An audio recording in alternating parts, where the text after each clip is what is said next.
ಎಲ್ಲರಿಗೂ ನಮಸ್ಕಾರ. ಥಟ್ ಅಂತ ಹೇಳಿ ಕ್ವಿಜ್ ಕಾರ್ಯಕ್ರಮಕ್ಕೆ ತಮಗೆಲ್ಲ ಸ್ವಾಗತ. ತಮಗೆಲ್ಲ ತಿಳಿದಿದೆ, ಮನುಷ್ಯನು ರೂಪಿಸಿರುವ ಅದ್ಭುತ ವ್ಯವಸ್ಥೆಗಳಲ್ಲಿ ಅಂಚೆ ವ್ಯವಸ್ಥೆಯೂ ಒಂದು ಅಂತ.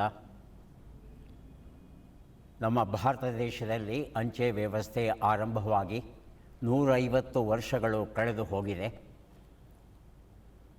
ಆದರೂ ನಮ್ಮಲ್ಲಿ ಅನೇಕ ಜನರಿಗೆ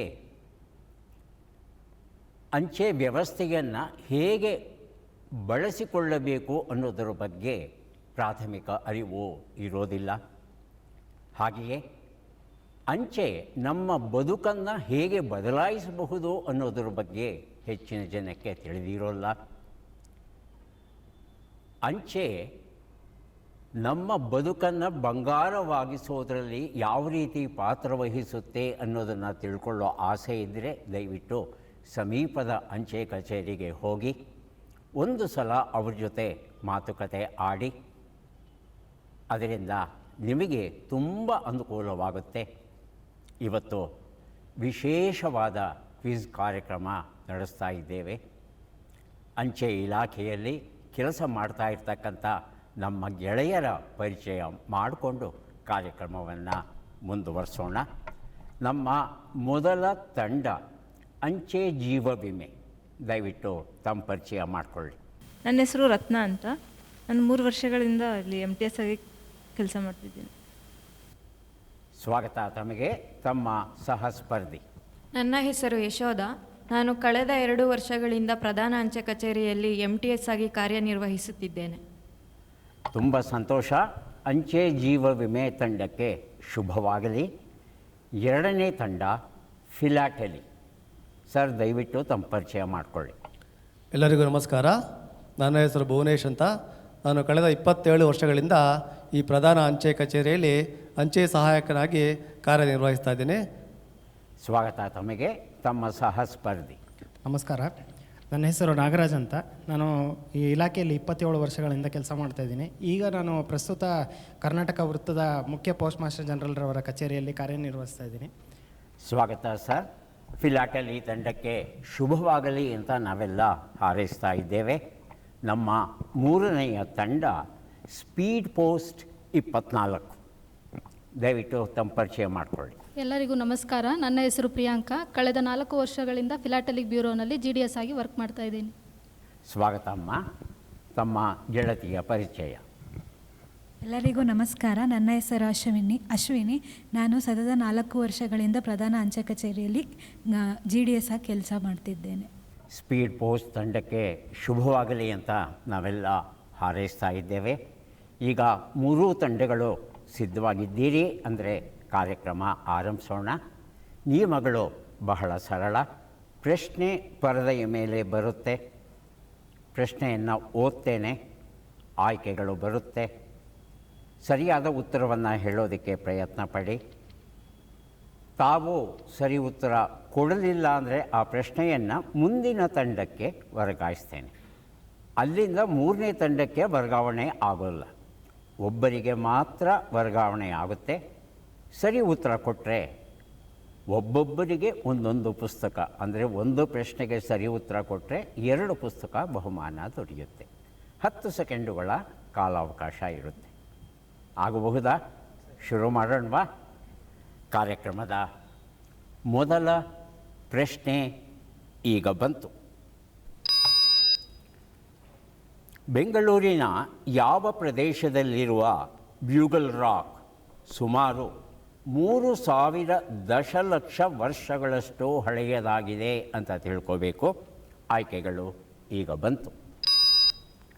4 ಆಯ್ಕೆಗಳು ಬಂದಿದೆ. ಮೊದಲ ಅವಕಾಶ ಅಂಚೆ ಜೀವ ವಿಮೆ. ದಯವಿಟ್ಟು ತಮ್ಮ ಆಯ್ಕೆ, ತಮ್ಮ ಉತ್ತರ. ಬಸವನಗುಡಿ. ಬಸವನಗುಡಿ ಅಂತ ಹೇಳ್ತಾ ಇದ್ದಾರೆ. ಉತ್ತರವನ್ನು ನೋಡೋಣ. ಬಸವನಗುಡಿ ಉತ್ತರ ಸರಿಯಾಗಿದೆ. 2 ಪುಸ್ತಕಗಳನ್ನು ಕೊಡ್ತಾ ಇದ್ದೇವೆ ಅಂಚೆ ಜೀವ ವಿಮೆ ತಂಡಕ್ಕೆ. ಡಾಲರ್ ಸೊಸೆ, ಸುಧಾಮೂರ್ತಿ ಬರೆದಂಥ ಪುಸ್ತಕ. ಚಿತ್ತ ಕೆತ್ತಿದ ಚಿತ್ರ ಲೇಖನಗಳು ಡಾಕ್ಟರ್ ವಿಜಯ ಬರೆದಂಥ ಪುಸ್ತಕ. 2 ಪುಸ್ತಕ ದೊರೆತಿದೆ PLI ತಂಡಕ್ಕೆ. ಬಸವನಗುಡಿ ಅನ್ನೋದು ಸರಿಯಾದ ಉತ್ತರ. ಬ್ಯೂಗಲ್ ರಾಕ್ 3000 ದಶಲಕ್ಷ ವರ್ಷ ಅಂತ ಹೇಳಿದ್ವಿ ಅಲ್ವಾ. ಇದರ ಅಣ್ಣ ಒಬ್ಬ ಇದ್ದಾನೆ.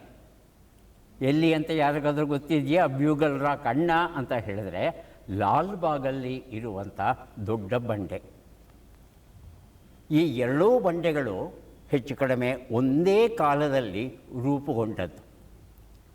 3000 ದಶಲಕ್ಷ ವರ್ಷಗಳು ಅಂತ ಹೇಳ್ತಾರೆ. ಈ ಬಂಡೆಯ ನಮೂನೆ ಇದೆಯಲ್ಲ, ಇದನ್ನು ಪೆನಿನ್ಸುಲಾರ್ ನೈಸ್ ಅಂತ ಕರೀತಾರೆ. ಪೆನಿನ್ಸುಲಾರ್ ನೈಸ್ ಅಂತ ಕರೀತಾರೆ ಈ ಒಂದು ಬಂಡೆಯನ್ನು. ಲಾಲ್ಬಾಗಲ್ಲಿರೋ ಬಂಡೆ ಮೇಲೆ ಒಂದು ವಿಶೇಷವಾದ ರಚನೆ ಇದೆ, ಗೊತ್ತಾ ಯಾವುದು ಅಂತ? ಕೆಂಪೇಗೌಡರು ಕಟ್ಟಿಸಿದಂತಹ ಗೋಪುರ. ಬೆಂಗಳೂರು ನಗರ ಇಲ್ಲಿಯವರೆಗೆ ಬೆಳೀಬಹುದು ಅಂತ ಒಂದು ಅಂದಾಜಲ್ಲಿ ಕಟ್ಟಿಸಿದ್ರು. ಪರಿಪೂರ್ಣವಾಗಿದೆ ಆ ಶಿಖರ, ತುಂಬ ಚೆನ್ನಾಗಿದೆ.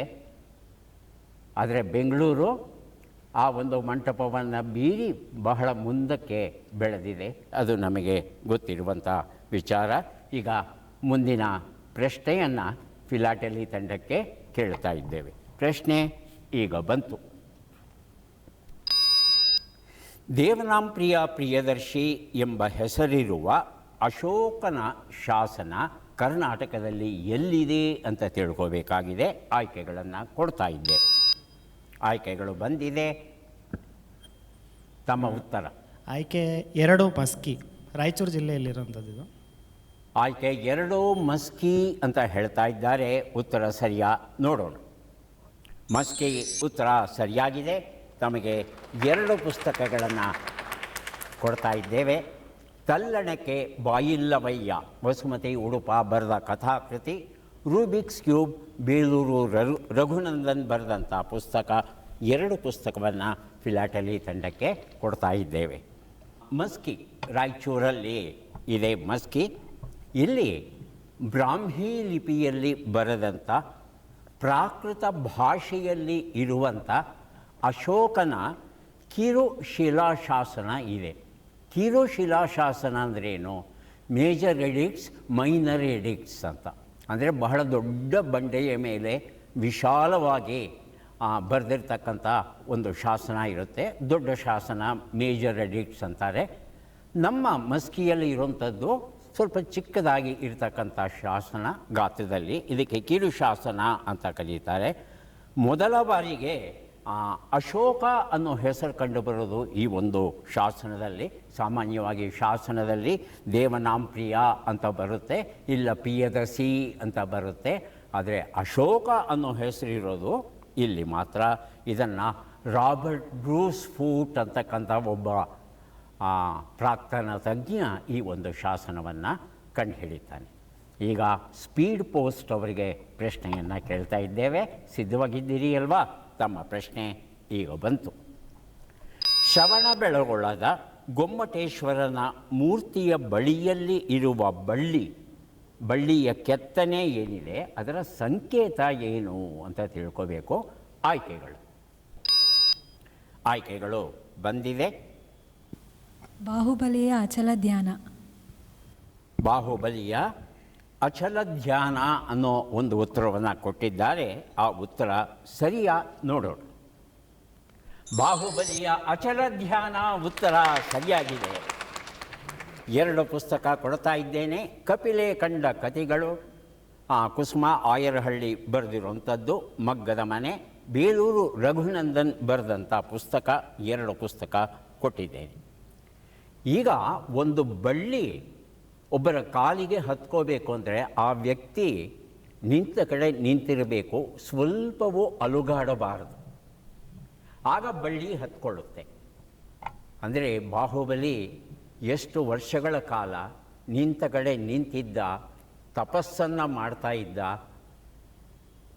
ಅಕ್ಕಪಕ್ಕದಲ್ಲಿ ಗಿಡ ಮರಗಳು, ಹಕ್ಕಿಗಳು, ಪ್ರಾಣಿಗಳು ಇವೆಲ್ಲ ಬರ್ತಾ ಇದ್ರೂ ಅದರಿಂದ ವಿಚಲಿತನಾಗದೆ ಏಕಪ್ರಕಾರವಾಗಿ ತನ್ನ ತಪಸ್ಸಲ್ಲಿ ಮಗ್ನನಾಗಿದ್ದ ಕಾರಣ ಬಳ್ಳಿಗಳು ಸುತ್ತುಕೊಂಡವು. ಅಂದರೆ ಏಕಾಗ್ರತೆ ಅನ್ನೋದು ಮನುಷ್ಯನಿಗೆ ತೀರಾ ಅಗತ್ಯ ಅನ್ನೋ ಒಂದು ಸಂಕೇತವನ್ನು ಕೊಡ್ತಾ ಇದೆ. ಬಹಳ ಒಳ್ಳೆಯ ಉತ್ತರ ಕೊಟ್ಟರೆ ಅಭಿನಂದನೆಗಳು. ಈಗ ಅಂಚೆ ಜೀವ ವಿಮೆ ತಂಡ ಸಿದ್ಧವಾಗಿದ್ದರೆ ಮುಂದಿನ ಪ್ರಶ್ನೆ ಕೇಳ್ತೇವೆ. ಸಿದ್ಧವಾಗಿದ್ದೀರಲ್ವಾ? ಮುಂದಿನ ಪ್ರಶ್ನೆಯನ್ನು ನೋಡೋಣ. ಸಿಂಧೂ ನಾಗರಿಕತೆಯ ಧೋಳಾವೀರ ನಗರದಲ್ಲಿ ಕಂಡುಬಂದ ವಿಶಿಷ್ಟ ಸಾರ್ವಜನಿಕ ಫಲಕವು ಯಾವುದರಿಂದ ನಿರ್ಮಿತವಾಗಿತ್ತು ಅಂತ ತಿಳ್ಕೋಬೇಕಾಗಿದೆ. ತಮ್ಮ ಆಯ್ಕೆಗಳು ಈಗ ಬಂತು.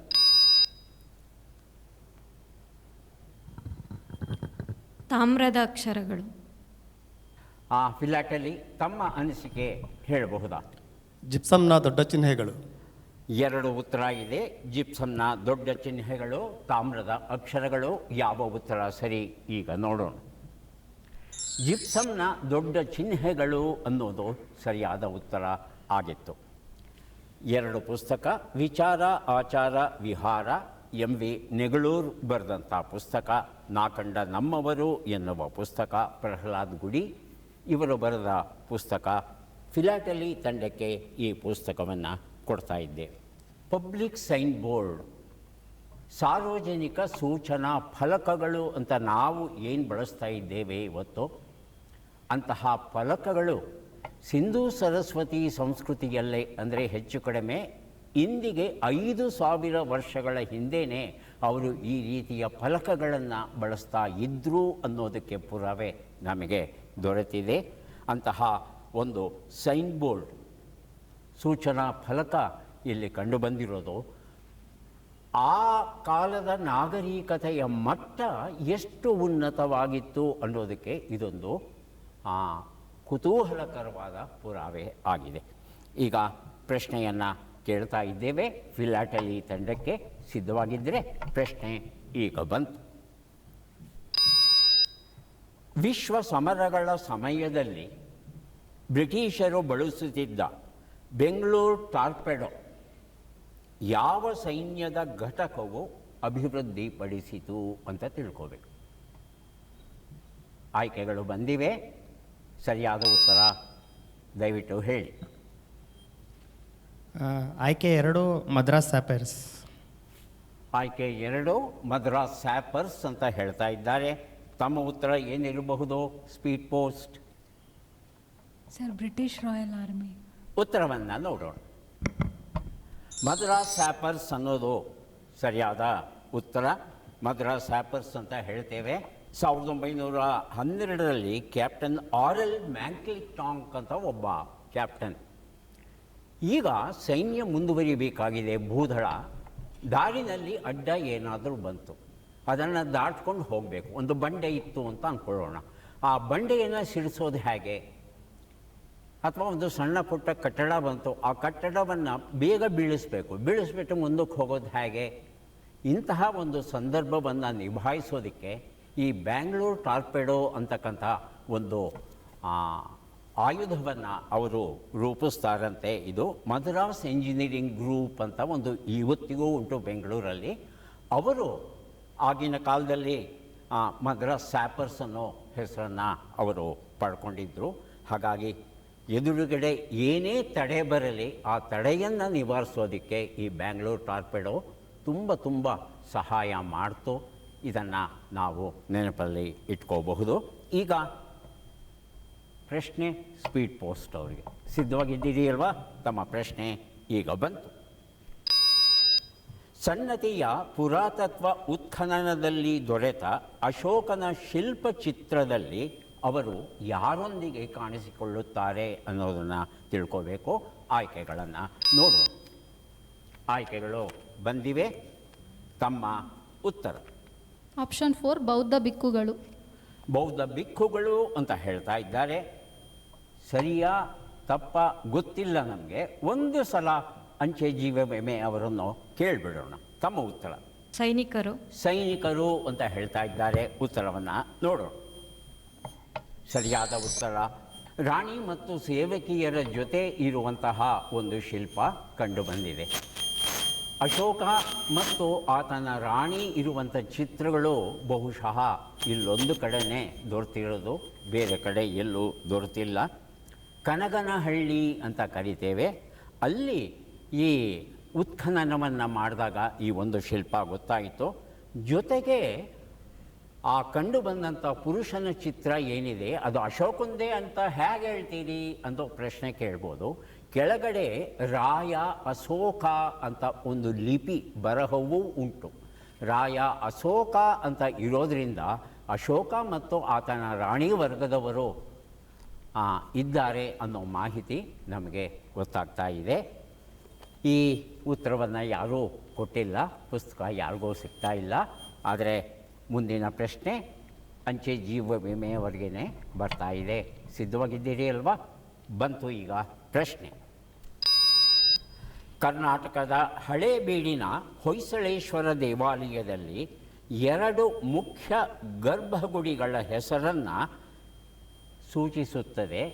ಯಾರದ್ದು ಅಂತ ತಿಳ್ಕೋಬೇಕಾಗಿದೆ. ಆಯ್ಕೆಗಳನ್ನು ನೋಡೋಣ.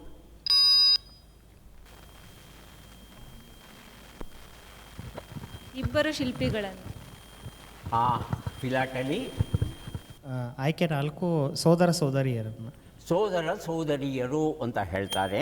ಸರಿಯಾದ ಉತ್ತರ ಈಗ ಬಂತು. ಗಂಡ ಹೆಂಡತಿಯರನ್ನು ಏನು ಹಾಗಂದರೆ ಪ್ರಶ್ನೆಯನ್ನು ಸ್ವಲ್ಪ ತಿರುಚಿ ಕೊಟ್ಟಿದ್ದೇವೆ ಅಷ್ಟೇ, ಇನ್ನೇನಿಲ್ಲ. ಅಲ್ಲಿ 2 ದೇವಸ್ಥಾನ ಇದೆ, ಹೊಯ್ಸಳೇಶ್ವರ, ಶಾಂತಲೇಶ್ವರ ಅಂತ. ಹೊಯ್ಸಳದ ಅರಸ ಯಾರೋ ವಿಷ್ಣುವರ್ಧನ ಅಥವಾ ಬಿಟ್ಟಿದೇವ ಅಂತ ನಾವೇನು ಕರೀತಾ ಇದ್ವಿ, ಆತನ ಮಡದಿ ಶಾಂತಲೆ. ಇವರಿಬ್ಬರ ಹೆಸರಲ್ಲಿ ಹೊಯ್ಸಳೇಶ್ವರ, ಶಾಂತಲೇಶ್ವರ ಅಂತ 2 ಗರ್ಭಗುಡಿಗಳು, 2 ಲಿಂಗಗಳು ಉಂಟು. ಇವತ್ತಿಗೂ ಪೂಜೆ ನಡೀತಾ ಇದೆ. ಆದರೆ ಇವರಿಬ್ಬರು ಯಾರು ಅನ್ನೋ ವಿಚಾರ ನಮಗೆ ಗೊತ್ತಿರಬೇಕು, ಪ್ರತಿಯೊಬ್ಬರಿಗೂ ಗೊತ್ತಿರಬೇಕು. ಹಾಗಾಗಿ ಇವರು ಯಾರು ಅನ್ನೋ ಹಿನ್ನೆಲೆಯಲ್ಲಿ ಈ ಒಂದು ಪ್ರಶ್ನೆಯನ್ನು ಕೇಳಿದ್ವಿ. ಮುಂದಿನ ಪ್ರಶ್ನೆ ಫಿಲಾಟಲಿ ತಂಡಕ್ಕೆ. ತಮ್ಮ ಪ್ರಶ್ನೆ ಈಗ ಬಂತು. ಲೋಥಾಲ್ನ ಪ್ರಸಿದ್ಧ ಇಟ್ಟಿಗೆ ನಿರ್ಮಿತ ಕೊಳವನ್ನು ಪುರಾತಜ್ಞರು ಮುಖ್ಯವಾಗಿ ಆ ರಚನೆ ಏನು ಅಂತ ಹೇಳ್ತಿದ್ದಾರೆ. ಅದರ ಬಗ್ಗೆ ತಿಳ್ಕೋಬೇಕು. ಆಯ್ಕೆಗಳನ್ನು ನೋಡೋಣ. ಆಯ್ಕೆಗಳು ಬಂದಿವೆ. ಆಯ್ಕೆ 3 ಧಾನ್ಯ ಸಂಗ್ರಹಣಾ ಗುಂಡಿ. ತಮ್ಮ ಉತ್ತರ ಸ್ಪೀಡ್ ಪೋಸ್ಟ್. ಅರಮನೆಯ ಈಜುಕೊಳ. ಉತ್ತರವನ್ನು ನೋಡೋಣ. ಅದು ಹಡಗು ಕಟ್ಟೆ ಆಗಿತ್ತು. ಲೋಥಾಲ್ ಅರಬ್ಬಿ ಸಮುದ್ರದ ಅಂಚಲ್ಲಿ ಇದೆ. ಹಾಗಾಗಿ ಸಮುದ್ರ ವ್ಯಾಪಾರವನ್ನು ನಡೆಸ್ತಾ ಇದ್ದರು ಸಿಂಧೂ ಸರಸ್ವತಿ ಜನರು ಅಂತ ನಮಗೆ ಪುರಾವೆ ಸಿಕ್ಕಿದೆ. ಹಾಗಾಗಿ ಹಡಗು ಬಂದು ನಿಲ್ಲಬೇಕು ಅಂತ ಹೇಳ್ತಂದರೆ ಸಮುದ್ರದ ಮಧ್ಯೆ ನಿಲ್ಲಿಸಲಿಕ್ಕೆ ಬರುತ್ತೆ. ಆದರೆ ಆಗಿನ ಕಾಲದಲ್ಲಿ ಬರ್ತಿತ್ತೋ ಇಲ್ವೋ ಗೊತ್ತಿಲ್ಲ, ಇವತ್ತು ನಿಲ್ಲಿಸಬಹುದು. ಹಾಗಾಗಿ ಆ ಸಮುದ್ರದ ನೀರು ಒಳಗೆ ಬರೋ ಹಾಗೆ ಒಂದು ಕಾಲುವೆ ಥರ ಮಾಡಿ, ಒಂದು ಕೊಳದ ಹಾಗೆ ಮಾಡಿ, ಅಲ್ಲಿ ಹಡಗು ನಿಲ್ಲೋದಕ್ಕೆ ಒಂದು ವ್ಯವಸ್ಥೆಯನ್ನು ಮಾಡಿದರು. ಅದು ಹಡಗು ಕಟ್ಟೆ ಅಂತ ಹೇಳ್ತಾರೆ ವಿಜ್ಞಾನಿಗಳು. ಅಲ್ಲ, ಅದು ಬೇರೆ ಅಂತಲೂ ವಾದ ಇದೆ. ಆದರೆ ಹೆಚ್ಚಿನ ಒಪ್ಪಿಗೆ ಯಾವುದಕ್ಕಪ್ಪ ಅಂದರೆ ಅದು ಹಡಗು ಕಟ್ಟೆ ಅನ್ನೋ ಅಭಿಪ್ರಾಯವನ್ನು ವ್ಯಕ್ತಪಡಿಸಿದ್ದಾರೆ. ಈಗ ಇವತ್ತಿನ ಕೊನೆಯ ಪ್ರಶ್ನೆ ಬರ್ತಾ ಇದೆ ಸ್ಪೀಡ್ ಪೋಸ್ಟ್ ತಂಡಕ್ಕೆ. ಸಿದ್ಧವಾಗಿದ್ದೀರಿ ಅಲ್ವಾ? ತಮ್ಮ ಪ್ರಶ್ನೆ ಈಗ ಬಂತು. ಪ್ರಾಚೀನ ರೋಮಿನ ಆಕ್ಟಾಡಿಯೂರ್ನ ಎಂದರೆ ಏನು ಅಂತ ತಿಳ್ಕೋಬೇಕಾಗಿದೆ. ತಮ್ಮ ಆಯ್ಕೆಗಳು ಈಗ ಬಂತು. ನಾಣ್ಯದ ಹೆಸರು. ನಾಣ್ಯದ ಹೆಸರು ಅಂತಿದ್ದಾರೆ. ಅಂಚೆ ಜೀವ ವಿಮೆ. ಸೈನಿಕ ನಕ್ಷೆ. ಉತ್ತರವನ್ನು ನೋಡೋಣ. ದಿನನಿತ್ಯದ ಸಾರ್ವಜನಿಕ ಪ್ರಕಟಣಾ ಫಲಕ ಅಂತ ಕರೀತಾರೆ. ಜೂಲಿಯಸ್ ಸೀಸರ್ ಹೆಸರನ್ನು ನಾವೆಲ್ಲ ಕೇಳಿದ್ದೇವೆ. ಕ್ರಿಸ್ತಪೂರ್ವ 59ರಲ್ಲಿ ಈತ ಈ ಒಂದು ವ್ಯವಸ್ಥೆಯನ್ನು ಆಕ್ಟಾಡಿಯೂರ್ನ ಅಂತಕ್ಕಂಥ ಒಂದು ವ್ಯವಸ್ಥೆಯನ್ನು ಏರ್ಪಡಿಸ್ತಾನಂತೆ. ಏನು ಆ ವ್ಯವಸ್ಥೆ ಅಂದರೆ ಸಾರ್ವಜನಿಕ ಸ್ಥಳದಲ್ಲಿ ಒಂದು ಫಲಕವನ್ನು ಹಾಕೋದು. ಆ ಫಲಕದಲ್ಲಿ ಏನಿರುತ್ತವೆ ಅಂತ ಹೇಳ್ತಂದರೆ ನ್ಯಾಯಾಲಯಗಳು ಏನೇನು ತೀರ್ಪನ್ನು ಕೊಟ್ಟಿದೆ, ಯಾರ ಮೇಲೆ ದಂಡೆತ್ತಿ ಹೋಗ್ತಾ ಇದ್ದೇವೆ, ಯಾವ ವಿಜಯನ್ನು ಗಳಿಸಿದ್ವಿ ನಾವು, ಮಹಾರಾಜರು ಏನು ಅಪ್ಪಣೆ ಕೊಡಿಸಿದ್ದಾರೆ, ಅಥವಾ ಧಾನ್ಯಗಳ ಬೆಲೆ ಹೆಚ್ಚುತ್ತಾ ಇದೆಯಾ, ಕಡಿಮೆ ಆಗ್ತಾ ಇದೆಯಾ ಇತ್ಯಾದಿ ಮಾಹಿತಿಗಳೆಲ್ಲ ಈ ಡಿಯೂರ್ನ ಮೇಲೆ ಪ್ರಕಟವಾಗ್ತಾ ಇತ್ತಂತೆ. ಅಂದರೆ ಇವತ್ತು ನಾವು ಯಾವುದನ್ನು ವರ್ತಮಾನ ಪತ್ರಿಕೆ ಅಂತ ಕರಿತೇವಲ್ವಾ, ಆ ವರ್ತಮಾನ ಪತ್ರಿಕೆಯ ಪೂರ್ವರೂಪ ಇದು ಅಂತ ಹೇಳ್ತಾರೆ. ಹಾಗಾಗಿ ಮನುಷ್ಯನ ಇತಿಹಾಸದಲ್ಲಿ ಕೇವಲ ಗ್ರೀಕ್ ಇತಿಹಾಸ ಮಾತ್ರ ಅಲ್ಲ, ಮನುಷ್ಯನ ಇತಿಹಾಸದಲ್ಲಿ ಸರ್ಕಾರ ತನ್ನ ಅನಿಸಿಕೆಗಳನ್ನು ಸಾರ್ವಜನಿಕರಿಗೆ ತಿಳಿಸೋದಕ್ಕೆ ಬಳಸ್ತಾ ಇದ್ದಂಥ ಒಂದು ಬಹುಮುಖ್ಯವಾದ ಮಾಧ್ಯಮ ಆಗಿತ್ತು. ಈ ಮಾಧ್ಯಮ ಯಶಸ್ವಿಯಾಗಿ ಕೆಲಸ ಮಾಡ್ತಾ ಇತ್ತು ಅನ್ನೋದು ನಾವೆಲ್ಲ ತಿಳ್ಕೋಬಹುದಾದಂಥ ವಿಚಾರ. ಇಲ್ಲಿಗೆ ಇವತ್ತಿನ ಕ್ವಿಜ್ ಕಾರ್ಯಕ್ರಮ ಸ್ಪರ್ಧೆ ಮುಕ್ತಾಯದ ಹಂತಕ್ಕೆ ಬಂದಿದೆ. ಆದರೆ ಪುಸ್ತಕಗಳನ್ನು ಕೊಡದೆ ಕಾರ್ಯಕ್ರಮವನ್ನು ಪೂರ್ಣಗೊಳಿಸೋದಕ್ಕೆ ಸಾಧ್ಯವೇ ಇಲ್ಲ. ಹಾಗಾಗಿ ಪುಸ್ತಕಗಳನ್ನು ಕೊಡುವ ಶುಭ ವೇಳೆ. ಮೊದಲಿಗೆ ಅಂಚೆ ಜೀವ ವಿಮೆ, ದಯವಿಟ್ಟು ಬನ್ನಿ, ತಮ್ಮ ಪುಸ್ತಕಗಳನ್ನು ಸ್ವೀಕರಿಸಿ.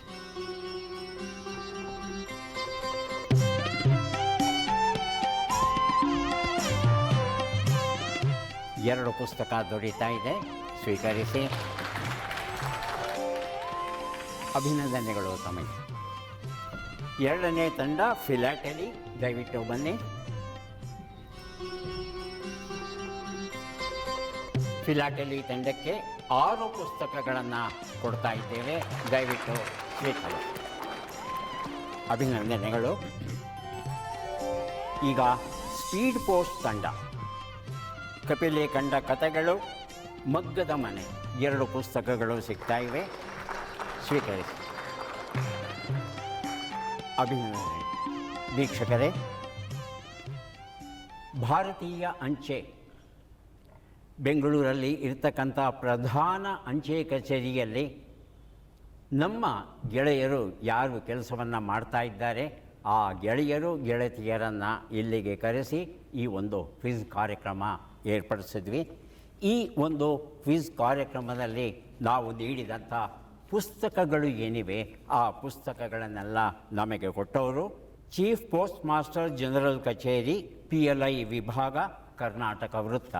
ಅವರಿಗೆ ಕೃತಜ್ಞತೆಗಳನ್ನು ಸಲ್ಲಿಸ್ತಾ ಇದ್ದೇವೆ. ಮತ್ತೆ ಭೇಟಿಯಾಗೋಣ. ನಮಸ್ಕಾರ.